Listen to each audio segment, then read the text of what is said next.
बाकर भाई ये एक रेस्टोरेंट के वेटर हैं और बड़े ज़बरदस्त तरीके से हमें ट्रीट करते हैं। एक दफ़ा मैंने इनसे पूछा कि मुझे ऐसा लगता है कि आप जो है ना वो किसी 5 स्टार होटल के रिटायर्ड हैं। तो उन्होंने कहा नहीं, मैंने 20 साल पिज़्ज़ा हट में काम किया और अभी मैं 14th स्ट्रीट पिज़्ज़ा में काम करता हूँ, शाम में यहाँ पे काम करता हूँ।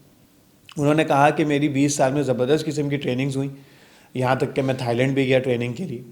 अब मैं ये समझता हूँ कि अगर हम इंडिविजुअल हैं तो हमें अपने आप को बाकर भाई की तरह रखना चाहिए कि हम ज़बरदस्त नई नई चीज़ें सीखें। उन्होंने मुझे ये भी बताया कि उन्होंने फूड एंड बेवरेजेस में कोर्स खुद भी किया था। तो अगर आप कोई भी काम करते हो, आपको चाहिए कि आप उस काम के नए नए तरीके सीखें, उस काम को बेहतरीन तरीके से करने की कोशिश करें। और तकरीबन 60 साल उनकी उम्र थी। अगर आप भी इतनी उम्र के हो जाएं तो भी आप मेहनत से जी ना चुराएं और अपने कस्टमर्स को ज़बरदस्त किस्म की वैल्यू दें। नो मैटर कि वो कस्टमर किसी बड़े ब्रांड में आपके पास है या वो कस्टमर किसी आम लोकल रेस्टोरेंट में आपके पास है। दूसरी चीज़ जो मैंने नोट की वो इन बड़े ब्रांड्स की नोट की कि ये लोगों की ट्रेनिंग पे बहुत ज़्यादा वक्त लगाते हैं, क्योंकि इनको पता होता है कि हमारे लोग ही हमारी पहचान है। हम यूजुअली अपने लोगों को इतना ज़्यादा ट्रेन नहीं करते या उनको इतना सिखाते नहीं हैं, जिसकी वजह से हमें इतना बेनिफिट नहीं होता और हमारे लोग हमें इस तरीके से ओन नहीं कर रहे होते, हमें वैसे प्रेजेंट नहीं कर रहे होते।